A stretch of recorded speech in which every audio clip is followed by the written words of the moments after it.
Programa Alto Astral no 14. Entrevista.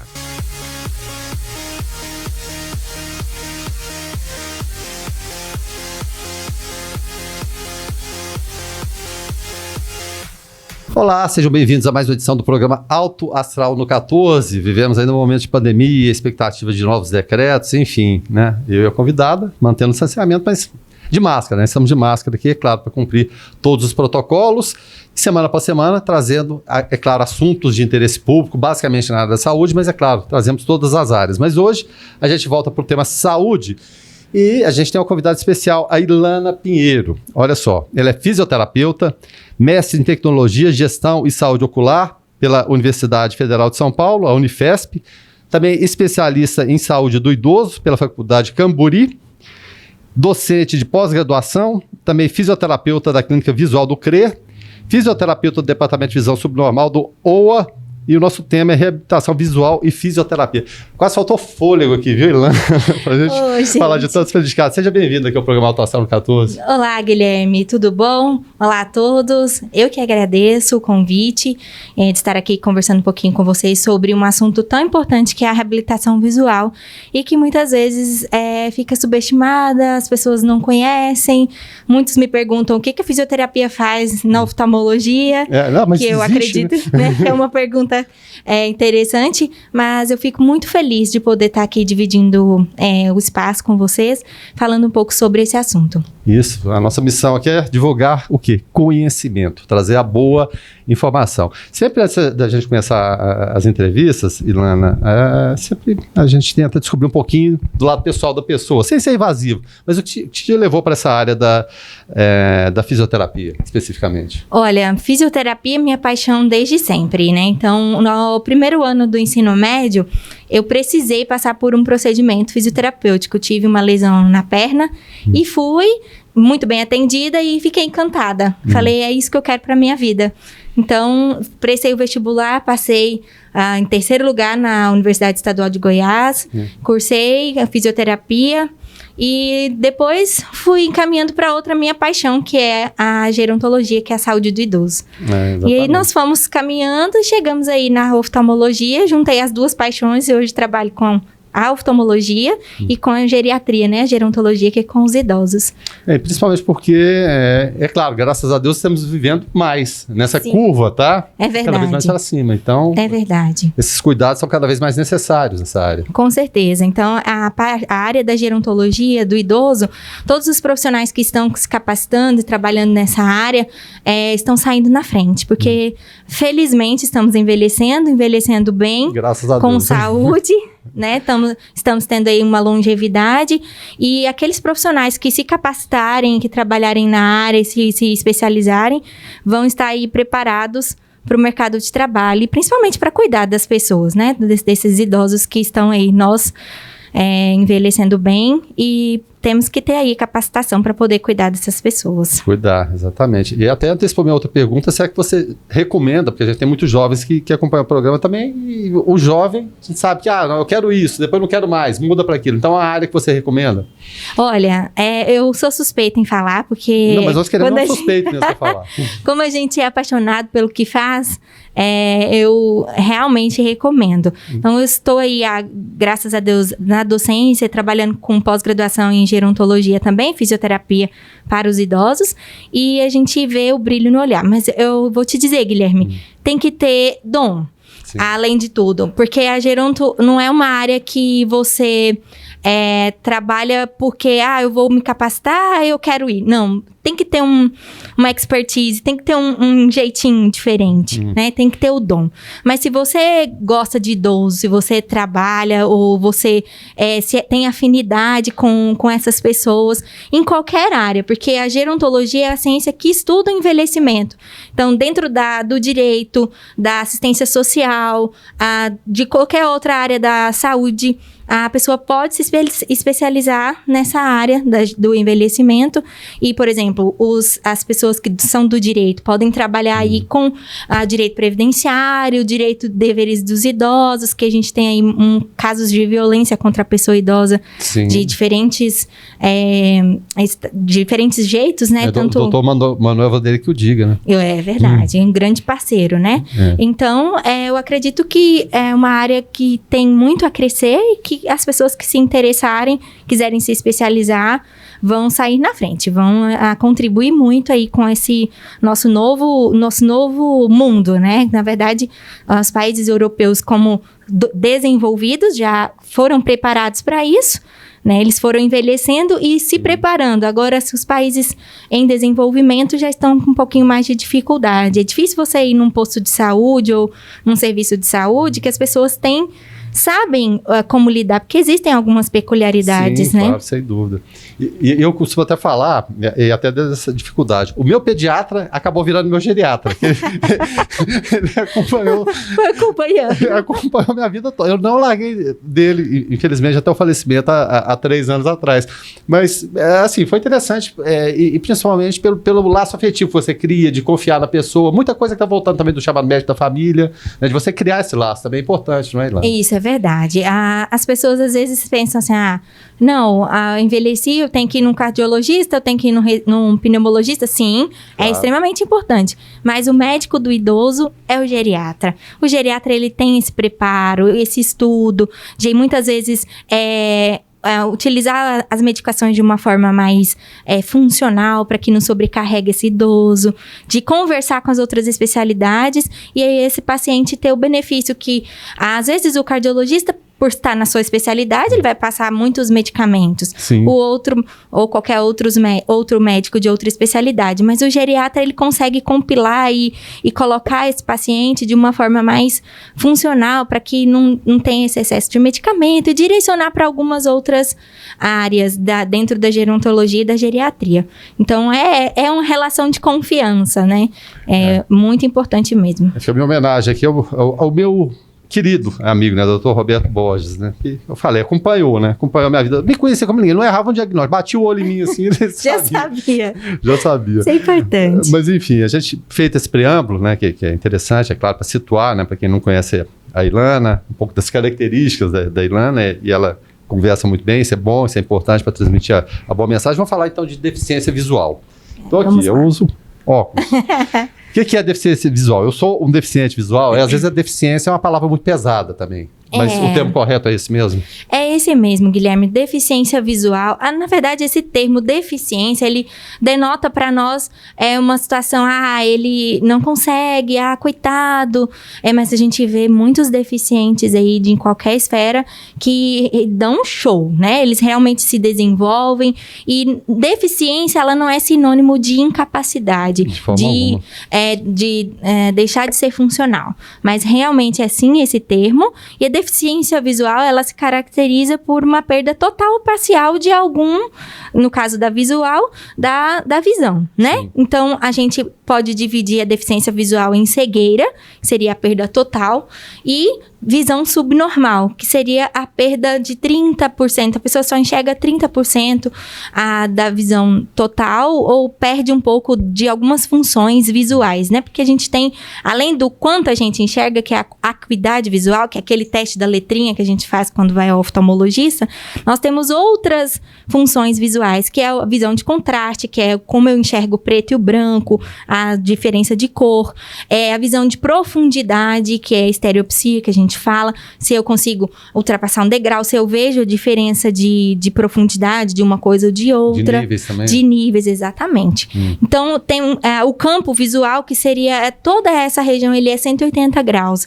Então, quando eu perco, no caso do glaucoma, que a pessoa vai perdendo a visão periférica, então a gente perde campo visual. Dependendo da quantidade de campo que a gente perde, o paciente é considerado deficiente visual. Então, a deficiência visual, ela abrange esses fatores. É a perda total ou parcial do sentido da visão. E o que a gente vê muito hoje também é claro, porque a gente está o tempo todo ligado em pequenas telas. Elas vão diminuindo cada vez mais. E muitos jovens Eu comecei a usar óculos com 10 anos. Era bem jovem na época, mas enfim, foi miopia, astigmatismo, aquela história toda. Sim. Mas hoje a gente vê cada vez mais crianças, inclusive, usando óculos. Tem muito a ver com essa questão de miniaturização das coisas, diminuir o tamanho, de estar sempre focado nos objetos, letras minúsculas, né? Eu tô aqui, porque eu tenho miopia, de perto vai bem. Vai bem. Mas se eu afastar aqui um palmo, já não vai nada. Mas tem muito a ver com a diminuição das telas e esse olhar fixado o tempo todo em telas também? Olha só, a gente tem algumas diferenças. Nessas doenças que você referiu, Guilherme, a miopia, o astigmatismo, a hipermetropia, são doenças estruturais do globo ocular. Então, você não perde a visão, na verdade. É uma deficiência de refração, né? A luz bate no seu olho e aí ela vai... no caso da miopia, ele tem um olho alongado. A imagem forma antes da retina. Sim. E aí a gente tem essa dificuldade. Mas as telas, né, hoje, principalmente nessa pandemia, o uso excessivo de telas e as crianças também, que hoje a gente vê muitos pais, eu não estou aqui julgando ninguém, mas a gente vê as pessoas utilizam-se do tablet, do celular, né, para assistir a alguns aplicativos, alguns vídeos, né, que as crianças utilizam. E essa proximidade do nosso olho faz com que alguns sistemas que existem para fazer a acomodação da visão fiquem um pouco superutilizados. E aí força muito não só a parte sensorial, que é o quanto a gente enxerga, mas toda a musculatura e toda a estrutura do nosso olho. Acaba que o que a gente precisa fazer, que é uma convergência, que é o olho chegar mais próximo, a pupila vai contrair, a gente tem um movimento de dentro do nosso olho, do cristalino, que é uma lente. Então, esse excesso de uso vai sobrecarregando tanto os nossos olhos como a parte visual da visão, que é enxergar.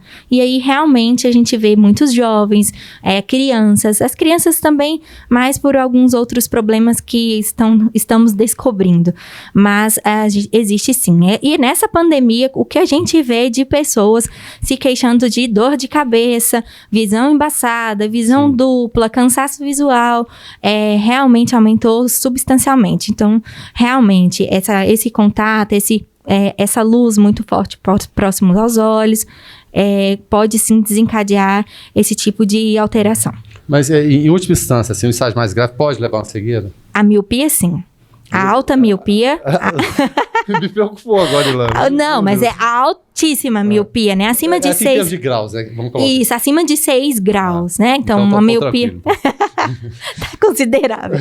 A miopia acima de 6 graus. Isso, assim, não estamos falando que vai levar à cegueira, mas pode vir a levar à cegueira justamente por essas alterações estruturais. O olho é muito alongado, então é um excesso de vascularização, às vezes os vasos ficam muito esticados, né? Vamos dizer assim, nessa linguagem popular. E a retina, como fica o olho muito alongado, ela pode vir a se descolar. E acontece os descolamentos de retina. Então, é por isso que é muito importante fazer o acompanhamento com o médico oftalmologista. É de extrema importância. Quem já tem ou miopia ou qualquer histórico na família de glaucoma, se tem doença sistêmica, diabetes, que são doenças que podem vir sim a levar à cegueira e são causas evitáveis. Se a gente faz um bom acompanhamento juntamente com o médico oftalmologista, a gente pode sim evitar essas cegueiras que a gente chama de cegueira evitável, né? Então, de causa evitável.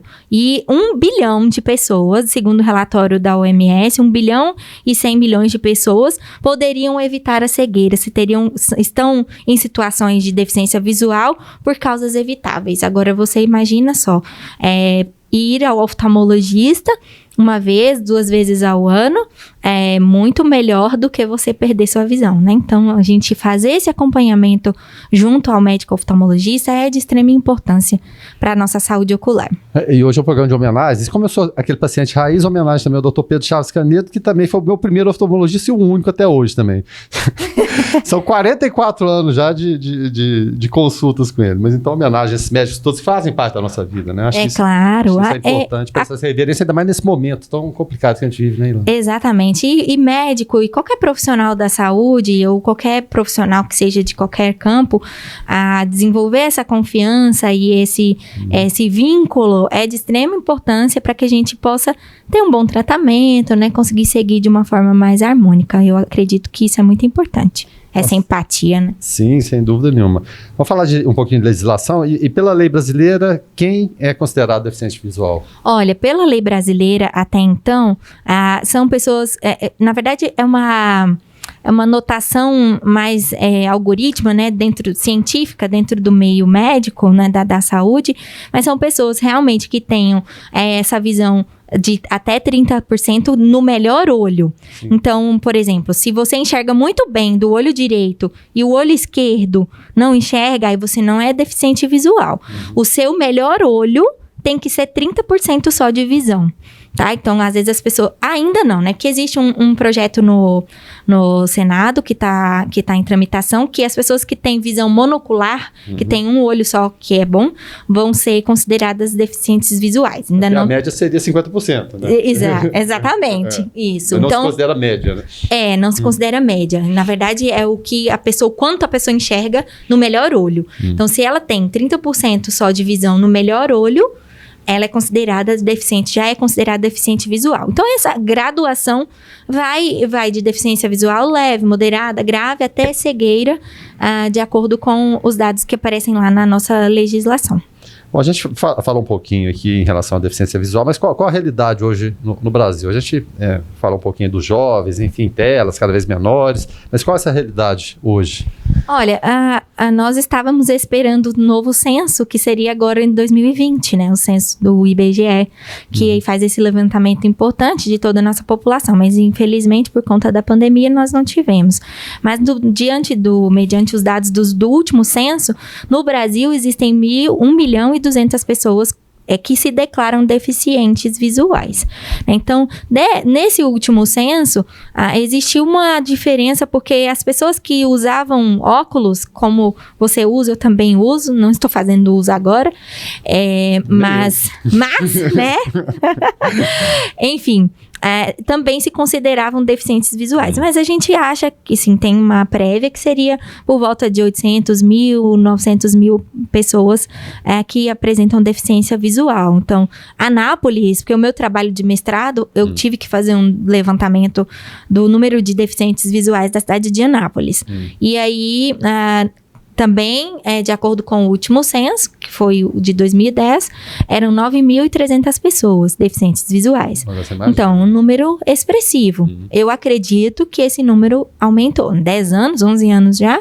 Então, a gente vê que existem alguns casos subnotificados, existem pessoas, principalmente os idosos, que acham que perder a visão é normal, e não é bem assim. Existe uma perda decorrente da senescência, do envelhecimento propriamente dito, mas perder a mais do que é o normal do envelhecimento já é patológico. Então, é importante que os idosos que estão aí assistindo a gente prestem atenção, não considerem que eu não enxergo, é normal da velhice, não é bem assim.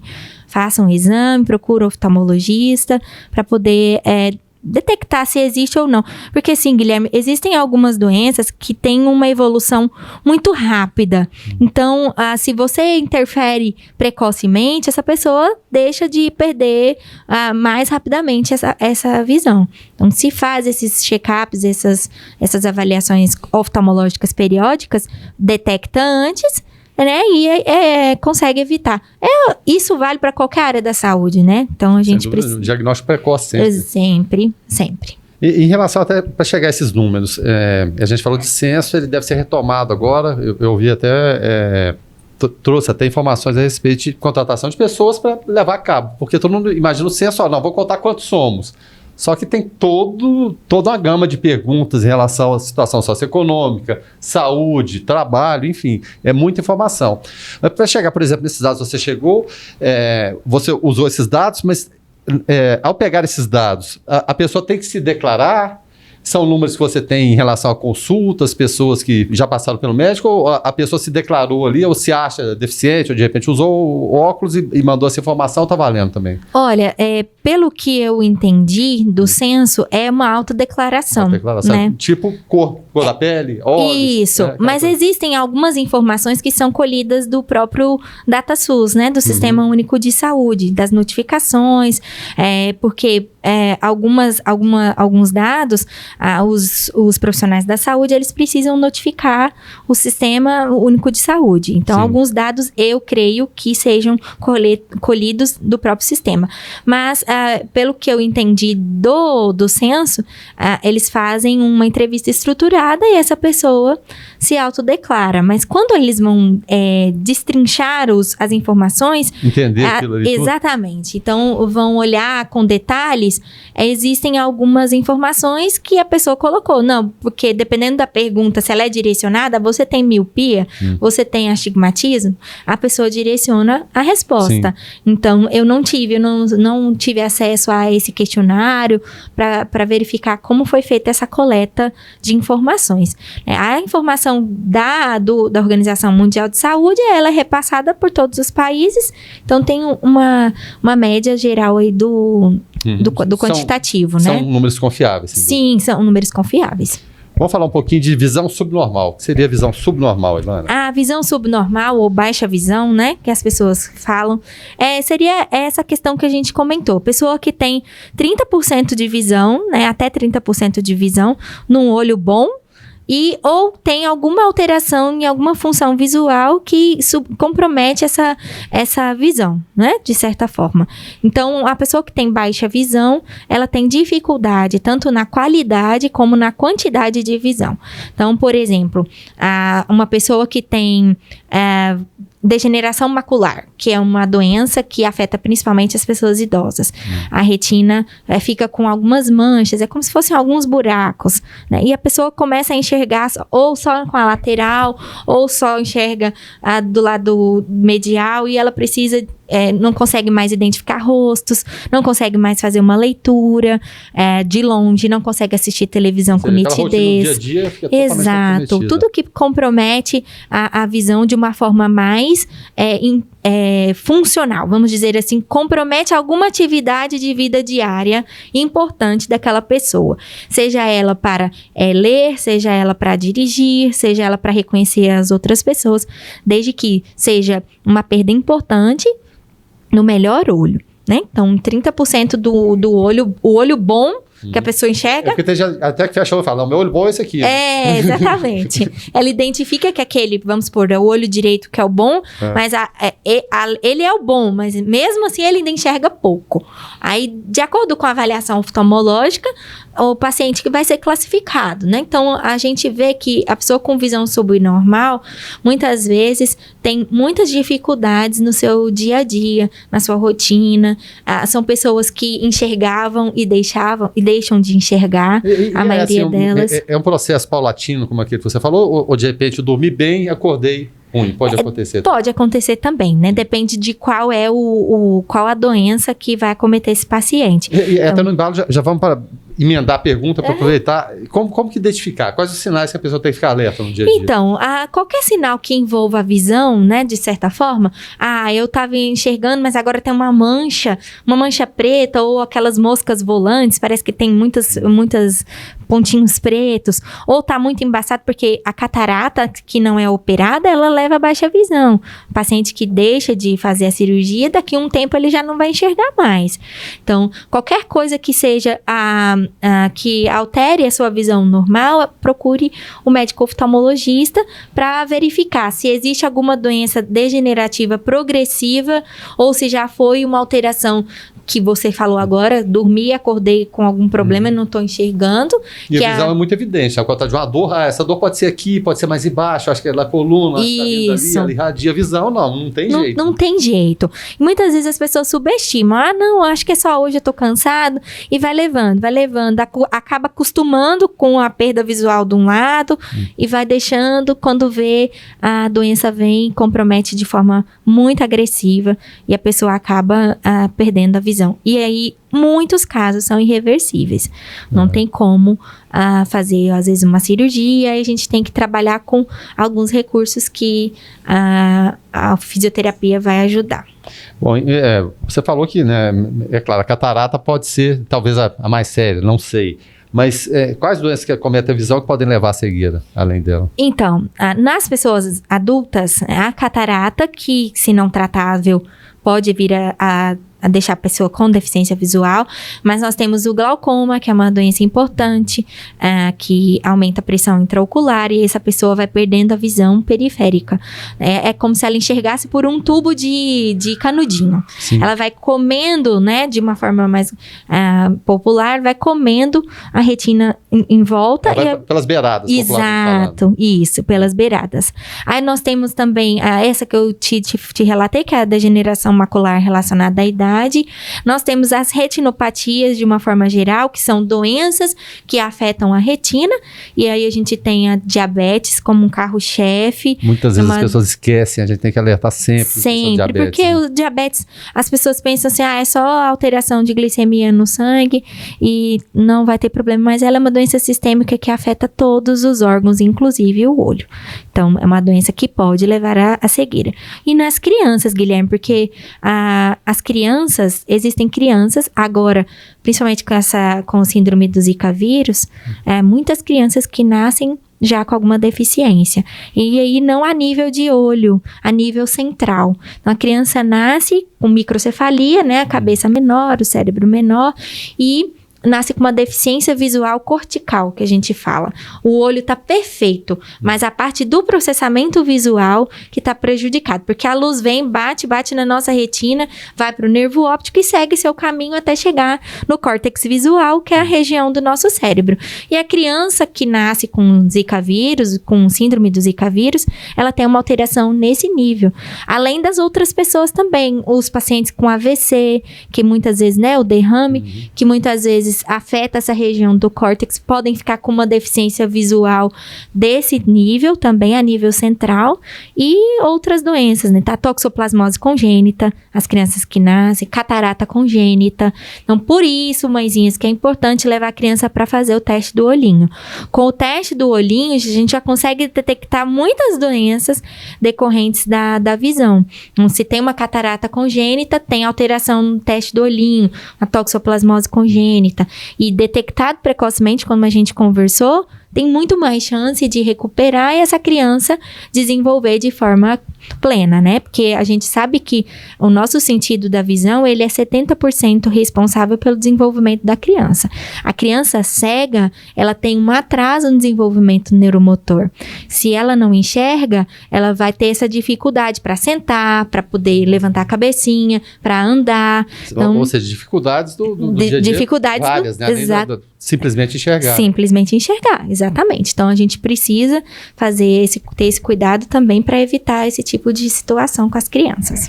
E em relação à genética, qual o peso que ela tem, qual influência que ela tem? Ó, meu pai tem um problema, ou minha mãe tem um problema, ou meus avós tiveram, eu vou ter também um problema específico. Olha, a nível genético, a gente sabe que todas essas doenças, alguma delas ou não, carregam no gene recessivo ou no gene dominante. Ou seja, pode ser que os homens tenham mais possibilidade de ter, ou as mulheres não. Mas todos os médicos oftalmologistas, eles recomendam que se você tem algum caso de qualquer que seja doença a nível ocular na sua família, busque avaliações recorrentes, avaliações periódicas, porque pode sim vir a desenvolver. Por exemplo, vou citar um caso na minha família. O meu avô materno tinha glaucoma. Aí a minha tia, minha mãe não tem, nem as outras, mas uma das tias desenvolveu glaucoma.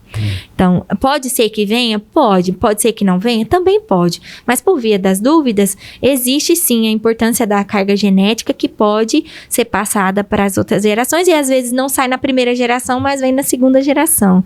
Então, a gente precisa sim investigar se tem casos de alguma doença ocular para poder fazer esse acompanhamento com maior frequência, caso tenha, né? Isso aí é, sem dúvida nenhuma, muito importante. Vamos falar agora de reabilitação visual. O que seria a reabilitação visual? Porque muita gente dentro da fisioterapia pensa que é só relacionado quebrei a perna, tive uma lesão, né? Então, todo mundo relaciona a imagem do fisioterapeuta com aquele que está lá tentando ajudar no exercício. Mas reabilitação visual, como que ela funciona, Ilana? Então, Guilherme, a reabilitação visual, assim como a reabilitação de uma forma geral, ela é multidisciplinar. Então, ela envolve vários profissionais da saúde. Isso está cada vez mais importante, né? Nossa, o trabalho em equipe, ele é de extrema importância. Nós estamos vendo aí na pandemia a importância do trabalho multidisciplinar, médico, fisioterapeuta, enfermeiro, psicólogo. Então, cada um contribui sobremaneira com a sua expertise para a melhora do paciente. Mas a reabilitação visual é uma ferramenta para poder potencializar e utilizar o máximo do que a pessoa ainda tem de visão residual para o seu dia a dia, para a sua funcionalidade. Então, além de trabalhar essa parte da visão residual, do que ela tem ainda de funcional visual, também aquelas pessoas que têm alguma dificuldade de mobilidade, porque mesmo que o deficiente visual total, que seria o cego, ele precisa aprender a conviver na sociedade, caso ele não nasça, né, com a doença, a se reorganizar. A reinserção, né? Exatamente. Aprender a caminhar, a se proteger, a utilizar uma bengala, a se alimentar, ir ao banco, enfim. Essa parte... Muitas vezes trazem muita resistência, questão psicológica, isso, né? Então, aceitação. Isso mesmo. E aí a reabilitação visual vem para isso também. Devolver essa funcionalidade para esse paciente que pode ter perdido a visão total ou parcial. O que ela tiver de parcial, a gente utiliza a favor dela com recursos, com exercícios, enfim, com um leque de ferramentas que a gente tem para poder reinserir essa pessoa. O próprio nome diz reabilitar, devolver o que reutilizar ou trazer essa funcionalidade que existe ainda nessa pessoa com deficiência visual. Você estava falando de equipes multidisciplinares, a importância dela, mas nesse campo específico, quais seriam os profissionais que acompanham isso mais de perto? Olha, que podem atuar nessa área? De acordo com a portaria do Ministério, né, nossa portaria que nós temos, que nós seguimos, que é a 3128, os pacientes são beneficiados, a equipe mínima para reabilitação visual, médico, oftalmologista, evidentemente, um fisioterapeuta ou terapeuta ocupacional, que seja habilitado a trabalhar com reabilitação visual, que tenha capacitação, assistente social e o psicólogo, além do técnico em orientação e mobilidade, que na verdade, o técnico em orientação e mobilidade pode ser qualquer profissional da saúde, ou o professor de educação física também, profissional da educação física pode também, né, da saúde e da educação, pode estar fazendo também parte da equipe. Então, essa é a equipe mínima que tem que existir para trabalhar com a reabilitação visual. É claro que isso para um serviço, né? Então, igual nós temos lá no Hospital Oftalmológico de Anápolis, o serviço de visão subnormal. Lá a gente tem médico, oftalmologista, Dr. Vinícius, e eu que trabalho também. Mas eu faço a parte da fisioterapia e a parte da orientação e mobilidade. E a gente tem a parceria com psicologia, que a doutora Núbia também faz essa assistência para nós. Então, o serviço é pequeno, mas às vezes não estamos todos concentrados no mesmo lugar, mas a equipe está formada, é uma equipe multi. Bom, a Ilana falou aí de pelo menos 5, 6 pessoas, né, envolvidas. E essa interlocução entre vocês, como que ela funciona? 2 profissionais podem atuar ao mesmo tempo ou é de forma individualizada, cada um tem seu tempo? Depende muito do serviço, depende muito de como é organizado o serviço, se é um serviço estruturado. No nosso serviço, lá no OA, pois é. Lá a gente atende junto. Eu e o Dr. Vinícius, nós atendemos na mesma sala. A gente faz primeira acolhida, eu como fisioterapeuta e o residente, a oftalmologia, que trabalha lá, né, que está fazendo a residência. Nós fazemos a acolhida desses pacientes, fazemos a primeira avaliação, e aí Dr. Vinícius vem, nós discutimos o caso do paciente, se precisa de estimulação visual ou de reabilitação visual, se não, se é só a prescrição de auxílios, e a gente trabalha em equipe. É muito rico, tanto para nós como profissionais, como para o paciente. Ele fica assim, como é uma coisa muito nova, às vezes as pessoas não têm muito costume, eles ficam encantados de ver a equipe interagindo, nossa, todo mundo discutindo sobre o meu caso, como que vai, a gente junta esforços para o bem conquistar do paciente. o paciente. Exatamente. Porque muitas vezes, e é normal que aconteça também, Ilana, pelo menos eu acredito nisso, as pessoas desconfiarem. Fala, Sim. Mas fisioterapia, vai ficar fazendo exercício pro olho, vou ficar abrindo o olho, fechando o olho. Exatamente.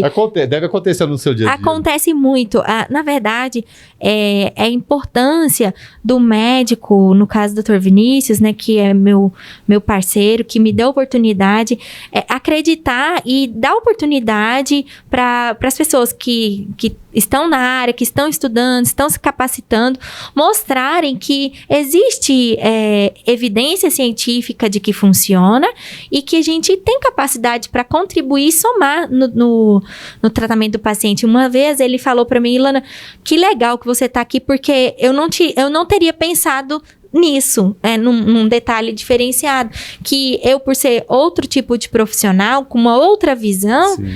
Literalmente, outra visão mesmo. Sim, exatamente. Fazendo trocadilho, sim. Um trocadilho aqui baixo.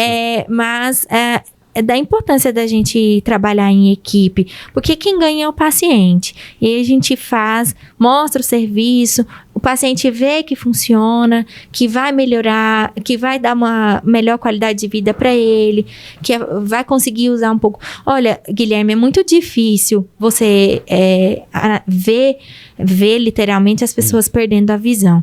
As pessoas ficam muito revoltadas. Porque tem gente que pensa que o profissional da área médica, ele não sente, mas ele se envolve com cada paciente. Ele sente também. Com certeza, com certeza. E é muito... é um luto, né, que a pessoa vive. Tá perdendo um sentido, tá perdendo algo que ela tinha e agora não vai ter e infelizmente pode ser que não venha recuperar o que já perdeu. Então, viver com essa nova realidade, a gente tem que ter muita empatia e às vezes a pessoa se irrita porque a gente apresenta os recursos, apresenta o que a gente tem de diferente e acaba que a pessoa se irrita porque ela não consegue enxergar como ela enxergava antes. Então ela fala, não quero, né? Não, existem, claro, existem pessoas que não querem. E é normal que aconteça. Sim, bem normal.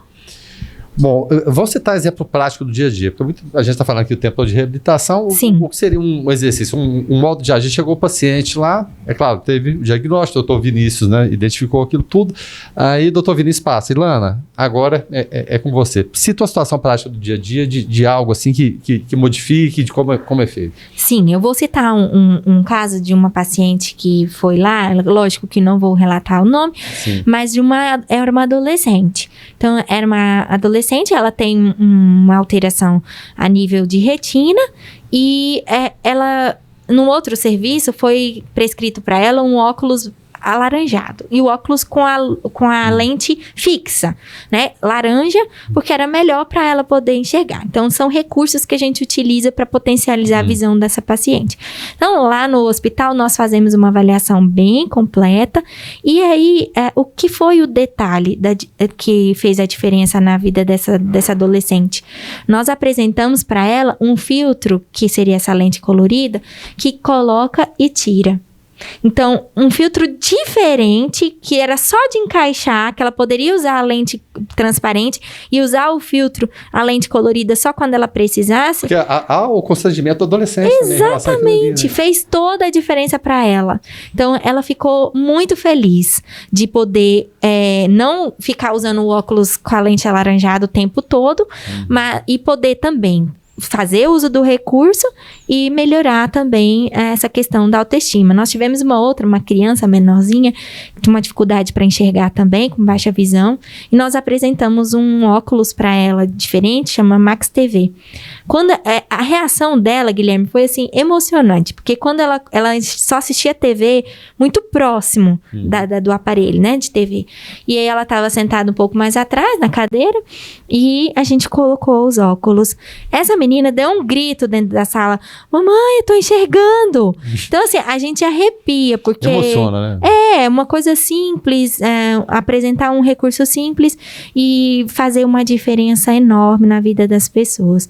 Então, é gratificante, não tem dinheiro que pague esse tipo de reação, esse tipo de diferença que a gente faz. Imagina que, sem dúvida, porque há todo esse envolvimento, né? E a importância da família. o que você falou agora, você falou de um adolescente, falou de uma criança.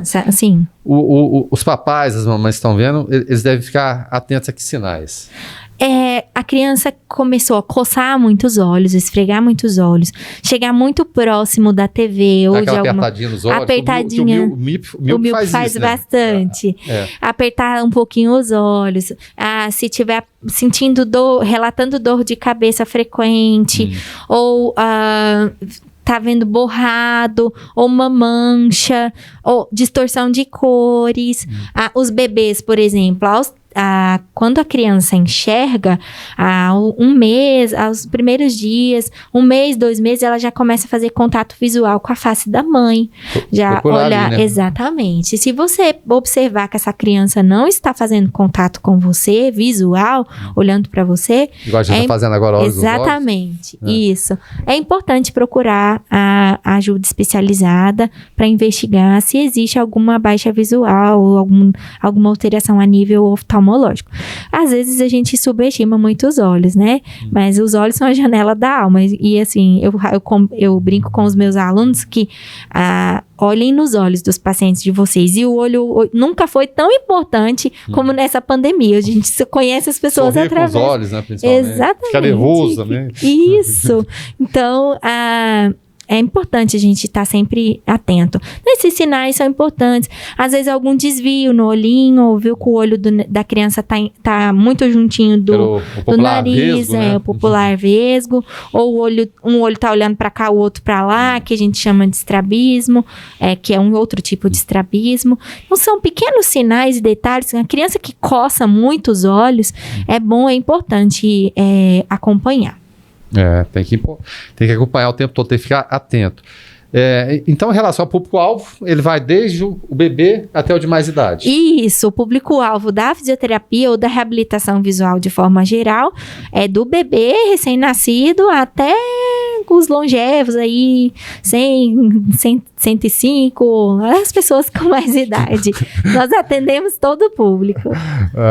Como é importante saber, né, que a gente tem o OA aqui em Anápolis, sim, né, sim. Que é um centro de excelência que pode te ajudar, né? Ser parceiro, né, no dia a dia. Exatamente. Então, todas as pessoas que têm alguma deficiência visual, ou também dentro da área da fisioterapia, que a gente trabalha com uma outra vertente, que a fisioterapia, dentro da reabilitação visual, ela divide em 2 partes. Então, a gente também trabalha com a outra vertente da fisioterapia, que são as pessoas que têm a visão dupla, as pessoas que têm alguma dificuldade relacionada ao movimento ocular, e a gente trabalha nessa vertente também. Mas dentro da visão subnormal, lá no OA, nós temos aí um departamento top, porque eu visitei vários departamentos por causa do meu mestrado, e no Brasil, eu não vi nenhum departamento tão equipado, não é puxando sardinha pro meu lado, mas um departamento tão equipado, tão preparado como o departamento do OA, porque fomos nós que montamos, né? Dr. Vinícius, e eu ajudei, juntamente do Dr. Augusto e toda a equipe do hospital, que é de excelência. Então, nós montamos, assim, um departamento completo. Todas as pessoas que têm essa dificuldade ou têm alguma deficiência visual, quiser buscar auxílio, a gente não promete cura, né? Mas a gente tenta devolver mais função a essa visão. Tanto com a fisioterapia, com as orientações, com os auxílios, como com a própria medicina, com todos os recursos que existem para poder melhorar um pouco aí essa visão desse paciente. E com detalhe também, que muitas vezes está em falta e a gente percebe na Ilana aqui e na equipe lá, calor humano e carinho. Com certeza. Tratamento individualizado. Com certeza. O paciente não como um número, né? Não como uma estatística, mas com alguém que está ali e está com algum problema que tem que ser solucionado, né, Ilana? Exatamente. E é um diferencial porque a pessoa já vem fragilizada pela deficiência, pela dificuldade de enxergar. Se você chega... Então, por exemplo, eu acolho os meus pacientes, os nossos pacientes... me apresentando de frente, falando de frente, explicando. Exato, porque o que acontece? O deficiente visual, ele aqui, em qualquer cidade do Brasil, a gente vê que ele tem muitas barreiras, muitas dificuldades. E às vezes você tem o direito até de estar meio aborrecido, chegar meio de cara ruim para você, mas vai amolecendo com o tempo. Vai. E assim, a dificuldade da própria acessibilidade. Sim, claro. Como ele vai saber que ele tem que entrar naquela porta, se tem alguém para orientar, quem é que sabe como é que conduz um deficiente visual? Você sabia que não é a gente que pega no braço, é ele que pega. E se ele não quiser pegar no seu braço, é porque ele já sabe se virar sozinho. Muitas vezes você vai acabar atrapalhando. Que a gente tem que apresentar o ambiente que a gente está andando. Porque você simplesmente, o deficiente pega, a pessoa pega no seu braço e você vai andando. Vamos explicando. À direita tem uma loja, à esquerda tem uma casa amarela. Cuidado com o degrau, nós vamos atravessar a rua. Então, são pequenos detalhes que fazem toda a diferença na vida da pessoa. Imagina, assim, eu não sei se você já fez essa experiência, mas muitas vezes a gente levanta da cama no escuro e fica, né? Tateando, fica perdido. E aos poucos eu fiz um curso que a gente ficou vendado a manhã inteira. E o seu senso de localização é horrível, é muito difícil. Por mais que você conheça aquele ambiente... Você não sabe, você tá o que tem aqui, o que tem ali, se tá perto, se tá longe, se tem degrau. Então, você localizar aquela pessoa é o mínimo que você pode fazer e vai fazer uma diferença na vida dela, né? Então, saber que ali tem uma rua, que aqui tem uma casa dessa cor, que é porque eles aguçam muitos outros sentidos, né? Tato, olfato, audição, mas existem hoje, a gente já tem a realidade do deficiente surdo-cego. E aí, imagina qual é a situação. Não enxerga e não ouve. Aí a gente exige mais desafio. Ainda, é um desafio. E tem muita gente que acha que o grande desafio hoje é usar máscara, porque a máscara incomoda, né? Exatamente. É ruim, não. Tem outras situações que são muito mais complicadas. Muito mais complexas. E até falando em máscara, a gente lembra, é claro, de pandemia. Qual que está sendo o maior desafio para vocês no dia a dia hoje? Como está funcionando, como está sendo esse atendimento? A gente sabe que, nesse momento, muitos pacientes deixaram simplesmente de existir. A gente entrevista profissionais da área oncológica, a doutora Milena, por exemplo, fala que pessoas simplesmente deixam de fazer o tratamento. Exato. Tem que ligar e ir atrás. Olha, vem aqui, vamos atender, vamos tentar... Só para citar o caso de câncer, que é complicado. Mas em relação a vocês, como está funcionando isso? Qual que é o grande desafio? Olha, nós estamos seguindo, né, os protocolos de acordo com a comunidade científica, com o que a cidade exige, todos os protocolos. Mas por incrível que pareça, eu acredito que é por excesso de uso das telas, o nosso movimento não caiu tanto adiante do movimento de outras situações, né? De outras instituições. Os médicos estão realizando, quando possível, quando autorizado, as cirurgias que são necessárias, mas infelizmente, como em qualquer área do nosso econômica, né, de saúde, existe sim essa dificuldade. O desafio, porque muitas vezes vai colocar o paciente no óculos no Greens, né, que é aquele aparelho, tá de máscara, vai embaçar. Do mesmo jeito que embaça quando a gente está usando os óculos. E como aquele aparelho, ele também é feito de lentes, aí muitas vezes o paciente vai precisar baixar um pouco para poder se adaptar, tem que parar, tem que higienizar. Então, nos intervalos das consultas, higieniza-se todo o consultório. O médico oftalmologista fica muito próximo do paciente, né? Porque precisa avaliar retina, avaliar toda essa questão. Então, exige sim todo um cuidado maior ainda, mas as pessoas acabam vindo procurar justamente pela visão ser um sentido tão importante. Nós somos muito dependentes da visão. Sim. Então, a pessoa começa a incomodar e ela vai buscar ajuda, né? Diferente, às vezes, dessas outras áreas que as pessoas vão deixando por medo, né, da pandemia e de se contaminar. Dou conta de suportar essa dorzinha aqui. Essa dor dá para levar. Né? Então, por esse sentido, nosso movimento acabou que não caiu tanto. Bom, o tempo passa rápido, né? Já quase 50 minutos de bate-papo aqui. Que bom. Que coisa boa. Eu queria, para encerrar, Ilana, que falasse, então, como encontrar vocês, Ilana, em redes sociais, OA também. Sim. Passa o serviço pra gente, por favor. Ah, sim. Então, só comentando um pouquinho sobre a fisioterapia, que a fisioterapia dividida em ocular e em reabilitação visual, então nós também trabalhamos com essa questão às vezes, dor de cabeça,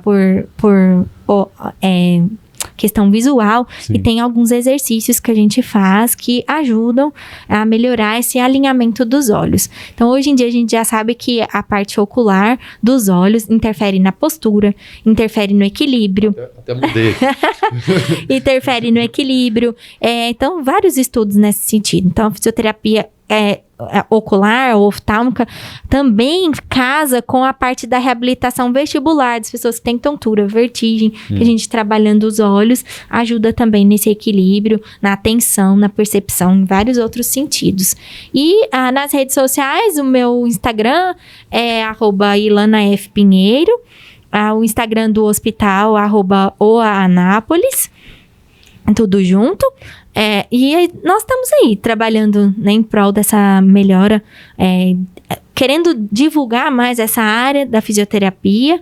Tem vários colegas no Brasil todo trabalhando. E lembrar que cuidado com as informações que vocês veem na internet. Sim. Então, existem muitos profissionais de excelência, mas também, como qualquer área, existem aqueles profissionais que muitas vezes ensinam exercícios errados que podem prejudicar sua visão. Ou fórmulas milagrosas também. Não existe fórmula milagrosa, não existe exercício que vai curar miopia, astigmatismo, hipermetropia, não existe. Então, nós aqui, profissionais da fisioterapia, trabalhamos em conjunto com o médico oftalmologista. O fisioterapeuta, ele é profissional de primeiro contato. Então, você não precisa ir ao médico para procurar fisioterapeuta. Mas nesse caso da oftalmologia, nós não trabalhamos dissociado. Então, é importante procurar um médico oftalmologista e depois vir procurar a gente. Pode vir procurar a gente, mas provavelmente nós vamos encaminhar para o médico oftalmologista. Mas é importante, né, a gente filtrar as informações, porque tem fake news de todo jeito, infelizmente.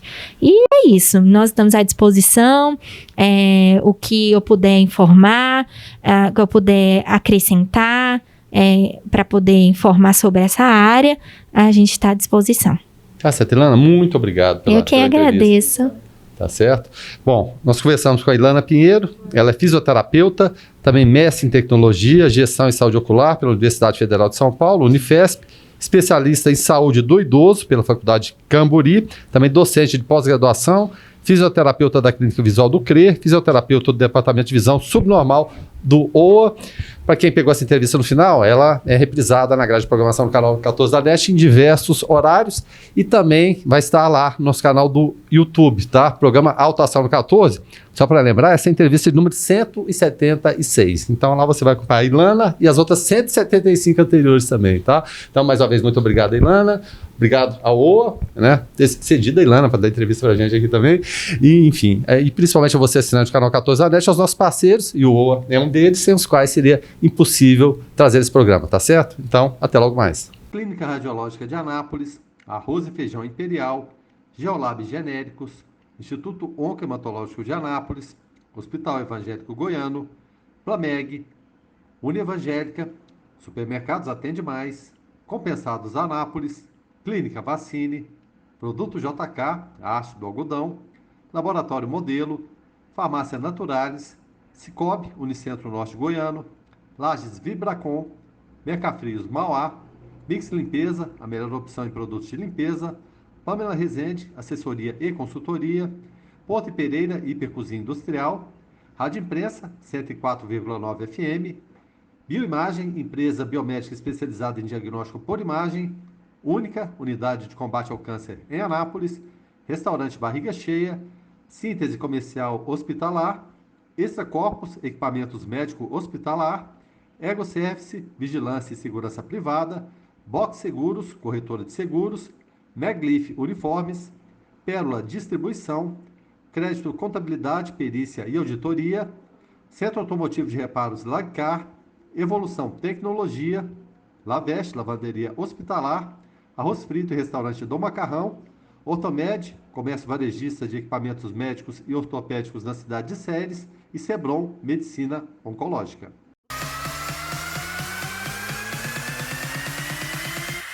Programa Alto Astral no 14. Entrevista.